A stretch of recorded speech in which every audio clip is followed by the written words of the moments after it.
भारत कब लौटेंगे विजय माल्या? विजय माल्या देश के बड़े बिजनेसमैन, आलीशान जिंदगी जीने के लिए मशहूर, यूबी ग्रुप के मालिक, शराब कंपनी यूनाइटेड स्पिरिट्स के पूर्व चेयरमैन, किंगफिशर एयरलाइंस के मुखिया, IPL team royal Challengers Bangalore के मालिक, राज्यसभा के सदस्य, लेकिन अब सबसे बड़े कर्जदारों में से एक।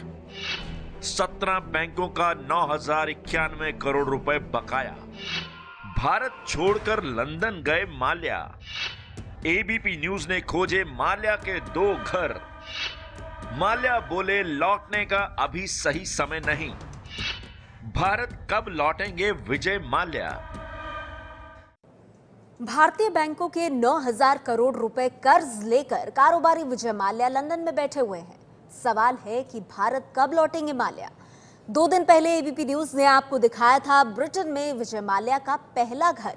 आज हम आपको दिखाने जा रहे हैं लंदन के पॉश इलाके में मौजूद माल्या का दूसरा आलीशान घर। माल्या के लंदन में एक नहीं 2 घर। एबीपी न्यूज ने दिखाया था गांव का माल्या का बंगला। अब देखिए लंदन के पॉश इलाके में माल्या का घर। लंदन के पॉश इलाके में शुमार सेंट्रल लंदन का ये है बेकर स्ट्रीट। इसी बेकर स्ट्रीट के पास मौजूद है मोम से बने पुतलों का म्यूजियम, जिसे लोग मैडम तुसाद म्यूजियम के नाम से जानते हैं। बेकर स्ट्रीट पर ही मौजूद मशहूर जासूसी पात्र शार्लक होम्स का म्यूजियम, और इसी बेकर स्ट्रीट इलाके में मौजूद है भारत के कारोबारी और 9,091 करोड़ रुपए के कर्जदार विजय माल्या का दूसरा घर, जहां पर पहुंचा है आपका चैनल एबीपी न्यूज। आज हम पहुंचे हैं विजय माल्या के सेंट्रल लंदन स्थित घर के बाहर। ये लंदन की एक बहुत ही पॉश लोकेशन में उनका घर स्थित है। मेरे बाएं हाथ से बस कुछ ही कदम की दूरी पर लंदन का वर्ल्ड फेमस वैक्स म्यूजियम है मैडम तुसाद, और मेरे दाएं तरफ है ब्रिटेन के जाने माने फिक्शनल कैरेक्टर शर्लक होम्स का म्यूजियम। मेरे ठीक पीछे 18 और 19 नंबर लिखा हुआ ये जो दरवाज़ा है, ये विजय माल्या का घर है। एबीपी न्यूज संवाददाता पूनम जोशी सेंट्रल लंदन स्थित माल्या के दूसरे घर पर पहुंची। ये घर माल्या का है, इसकी तस्दीक इस बात से ही हो जाती है कि यहाँ जो कार खड़ी है उस पर माल्या की formula 1 race team Force India का लोगो लगा है। जैसे ही हम यहाँ लोगों से आसपास में पूछताछ कर रहे थे कि क्या ये घर वाकई में विजय माल्या का है या नहीं, तभी हमने देखा कि विजय माल्या की फॉर्मूला 1 टीम का लोगो लगी हुई एक कार ऑडी यहाँ पर एंटर करी और यहाँ पर पार्क हुई। एक औरत उस कार में से उतरी, उन्होंने बूट खोला, उसमें से कुछ शॉपिंग निकाली और उस 18 और 19 नंबर लिखे हुए दरवाजे में से एक बहुत ही वेल ड्रेस्ड आदमी बाहर आया। उसने उस औरत को बहुत ही आराम से अंदर उस दरवाजे के लेके गया। तो एटलीस्ट ये बात कंफर्म हो रही है कि ये घर जो है विजय माल्या का ही है। इस कार से एक महिला निकलती है जो उस घर में दाखिल होती है। महिला कौन है इसकी जानकारी एबीपी न्यूज को नहीं लग पाई। इसके अलावा एबीपी न्यूज को माल्या की एक लिमोजीन कार भी नजर आई। उस कार में विजय माल्या बैठे थे या नहीं, इसकी जानकारी एबीपी न्यूज को नहीं पता लग पाई।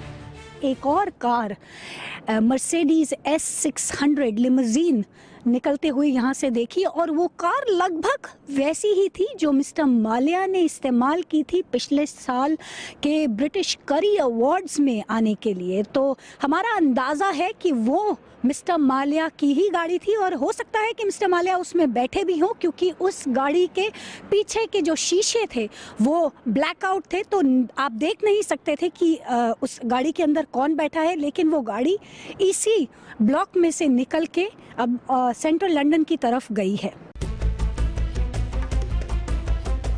इससे पहले एबीपी न्यूज ने लंदन से 45 मिनट की दूरी पर हर्डफोर्डशायर के लिवन गांव में माल्या का बंगला दिखाया था आपको। इस बंगले का नाम माल्या ने लेडी वॉक रखा है। विजय माल्या ने अपने घर का नाम भी बहुत चुनकर लेडी वॉक रखा है। हम आ चुके हैं लंदन से लगभग 45 मिनट दूर एक छोटे से गांव में जिसका नाम है टूविन। कहने को ये गांव ज़रूर होगा, लेकिन यहाँ रहने वाले कोई आम लोग नहीं है। दुनिया के जाने माने रईस लोग यहाँ पर रहते हैं, उनके कंट्री होम्स यहाँ पर हैं। और कहा जाता है कि ये विजय माल्या का जो घर जो बताया जा रहा है, लगभग 30 एकड़ के एरिया में फैला हुआ है। माल्या ने लेडी वॉक बंगला 2008 में फॉर्मूला 1 रेस के चैंपियन लुइस हैमिल्टन से 30 करोड़ में खरीदा था और आज इस शानदार बंगले की कीमत है 36 करोड़ 72 लाख रुपए। इस बंगले में 8 बेडरूम हैं, तो नौकरों के रहने के लिए भी छोटे छोटे कॉटेज नुमा घर बने हैं। एबीपी न्यूज ने गांव के आसपास के लोगों से बातचीत की तो उन्होंने बताया कि माल्या इसी बंगले में रह रहे हैं। एबीपी न्यूज पर लंदन में माल्या के घर की खबर दिखाए जाने के बाद माल्या ने ट्विटर पर लिखा है कि मीडिया मेरा शिकार करने में लगा है। मैं मीडिया से कोई बात नहीं करूंगा, इसलिए मीडिया बेकार की कोशिश ना करे। विजय माल्या के विदेश जाने पर विपक्ष सरकार पर हमलावर है। कांग्रेस प्रवक्ता मनीष तिवारी ने कहा कि बड़े लोगों का खुलासा होने के डर से माल्या को विदेश भगाया गया। श्री विजय माल्या को इसलिए बाहर नहीं भेजा गया कि उनको वापस लाया जाए।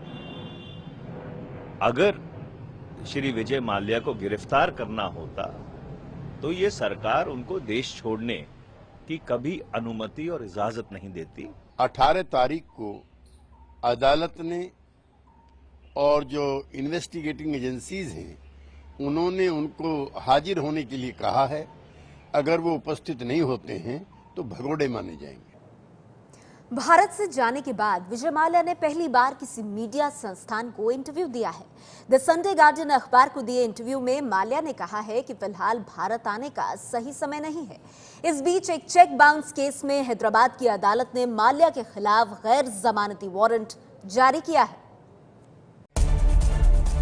विजय माल्या फिलहाल ब्रिटेन में रह रहे हैं, लेकिन कहां रह रहे हैं इस पर दावे से कुछ भी कहना मुश्किल है। इस बीच उन्होंने द संडे गार्डियन अखबार को ईमेल पर इंटरव्यू देकर अपनी चुप्पी तोड़ी है। अखबार ने उनसे पूछा कि वो 2 मार्च को देश छोड़कर क्यों गए, तो माल्या ने कहा, मैं दिल्ली से अपने दोस्त के साथ एक निजी दौरे पर निकला हूँ। यह कारोबार से जुड़ा नहीं है। मेरे खिलाफ पिछले साल भी एक लुकआउट नोटिस जारी किया गया था, पर मैं भागा नहीं। इस बार मुझे एक अपराधी की तरह क्यों पेश किया जा रहा है? लोन का डूबना एक कारोबारी मामला है। विजय माल्या ने अपनी सफाई में कहा कि उन्हें विलन न बनाया जाए, उनकी नीयत अच्छी है। उन्होंने कहा कि वो इसलिए चुप हैं क्योंकि अगर वो इस वक्त कुछ बोलेंगे तो उसका गलत मतलब निकाला जा सकता है। उन्होंने इंटरव्यू में लिखा कि उन्हें जानबूझकर छिपने के लिए मजबूर किया गया है। जब उनके भारत लौटने के बारे में पूछा गया तो उन्होंने कहा, मैं दिल से पक्का भारतीय हूँ। निश्चित तौर पर मैं वापस लौटना चाहता हूँ, पर मुझे लगता है कि मुझे मेरी बात कहने का पूरा मौका नहीं दिया जाएगा। मुझे पहले ही अपराधी के तौर पर पेश किया जा चुका है। मुझे नहीं लगता ये समय सही है। इस वक्त भावनाएं अपने चरम पर हैं। मुझे उम्मीद है कि एक दिन मैं लौटूंगा।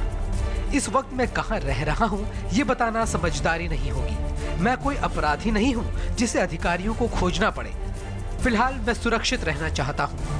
माल्या की मुश्किल कम होने का नाम नहीं ले रही। जीएमआर हैदराबाद इंटरनेशनल एयरपोर्ट को दिया 50 लाख रुपए का एक चेक बाउंस होने के आरोप में अब माल्या के खिलाफ हैदराबाद की एक निचली अदालत ने गैर जमानती वारंट जारी कर दिया है। भारत कब लौटेंगे विजय माल्या? मशहूर अर्थशास्त्री मोहन गुरुस्वामी ने उद्योगपति विजय माल्या को लेकर उठे विवाद के लिए नेताओं को जिम्मेदार ठहराया है। उन्होंने इशारा किया है कि फिलहाल जो कर्ज विवाद है वो बिना राजनीतिक पार्टियों की मिलीभगत के मुमकिन नहीं है। ये है मशहूर अर्थशास्त्री मोहन गुरुस्वामी। इनका कहना है कि विजय माल्या के सभी राजनीतिक पार्टियों से संबंध रहे हैं, चाहे बीजेपी हो या कांग्रेस या फिर कोई और। हर पार्टी के समर्थन से ही वो राज्यसभा पहुंचे हैं। मैंने इतना लिखा कि जनता दल के उस वक्त नेता रामकृष्ण हेगड़े और देवगौड़ा थे और बीजेपी के नेता अटल बिहारी वाजपेयी और एल.के. अडवाणी थे। तो मैंने ये जिक्र नहीं किया कि वो उन्होंने कुछ पैसा लिया या ये तो ऐसी कोई बात नहीं थी, ना उसकी जानकारी में मैं हूँ, मगर पार्टी को तो कोई रिश्ता था। जहां तक वो राज्यसभा एमपी बने हैं, ये पूरा लोग जानते हैं कि जेडीएस और भारतीय जनता पार्टी ने मिलकर उनको राज्यसभा बनाया था। अब इस चीज को भारतीय जनता पार्टी पर कोई भी आरोप लगता है तो वो सब कांग्रेसी की बात करने लगते हैं। गुरुस्वामी इस पूरे मुद्दे को राजनीतिक पार्टियों, कारोबारी घरानों और बैंकों के बीच एक सांठगांठ के तौर पर देखते हैं। उन्होंने इस लोन विवाद को सीधे चुनाव से जोड़ दिया कि कौन चलाता है बैंक को? बैंकिंग मिनिस्ट्री चलाती है, फाइनेंशियल सर्विसेज मिनिस्ट्री डिपार्टमेंट चलाती है, फाइनेंस मिनिस्टर चलाता है, फाइनेंस मिनिस्टर के अफसर चलाते हैं। ये जो लोग बैंक बोर्ड में बैठे हुए लोग, ये लोग क्या किए? हर लोन पे कुछ दाम पड़ता है, रकम लगना पड़ता है। ये लोग चुनाव कैसे लड़ते हैं? पिछले चुनाव में अंदाजा लगाते लोग कहते हैं कि बीजेपी ने 20,000 करोड़ खर्च किया और कांग्रेस पार्टी ने 16-17,000 करोड़ खर्च किया। पैसा कहां से आता है? कौन देता है? कि 4-4 आने के चंदे पे आते हैं क्या मेंबरशिप? ये तो पूंजीपतियों से मिलता है। गुरुस्वामी यही नहीं रुके। उनके मुताबिक ऐसा पहली बार नहीं हो रहा है। नेता हमेशा से बड़े उद्योगपतियों से फायदा लेते रहे हैं। लंदन को जाइए, विंबलडन के टाइम पे सारे नेता वहां रहते हैं और सारे नेता मैंने काफी राजनेता वहां रहते हैं और सारे पूंजीपति वहां रहते हैं अपने अपने मकान लेके। माल्या जी अकेले हैं जाएंगे, इनकी बाहर मकान है, सबके पास मकान है बाहर, सब जानते हैं। लंदन में प्रधानमंत्री लोग भी जाके पूंजीपतियों के घर में रहते हैं, सब जानते थे कि अटल जी हिंदुजा के मकान में उतरते थे। तो ऐसी कुछ नई बात नहीं है इसमें। गुरुस्वामी मानते हैं कि माल्या ने जानबूझकर बैंकों का पैसा नहीं डुबोया है। उनका कहना है कि माल्या ने 6 साल तक किंगफिशर एयरलाइन चलाने की कोशिश की, लेकिन वो उसे संभाल नहीं पाए। ऐसे में उन्हें विलफुल डिफॉल्टर कहना ठीक नहीं। विलफुल डिफॉल्टर है जो एक बोगस कंपनी लेके बोगस डॉक्यूमेंट्स, फर्जी डॉक्यूमेंट देके पैसा लेके भाग गया। वो एक तरह मतलब विजय माल्या उस श्रेणी में नहीं। उसमें नहीं, मैं तो नहीं मानता और न जानकारी है मुझे, मगर उसमें बिजनेस लॉस हुआ है। विलफुल डिफॉल्टर वो होता है जो कागजों पर बोगस कंपनियां चलाते हैं और जेन्युइन डिफॉल्टर वो होते हैं जिन्हें बिजनेस में घाटा होता है। ऐसे लोगों के साथ बैंक एडजस्टमेंट करता है। माल्या की किंगफिशर एयरलाइंस पर बैंकों का 7,800 करोड़ रुपए का बकाया है। ब्याज जोड़कर ये रकम 9,000 करोड़ के पार पहुंच गई है। बैंक इसे वसूलने के लिए माल्या की संपत्ति बेचना चाहते हैं। फिलहाल कार्रवाई के डर से माल्या भारत से बाहर चले गए हैं।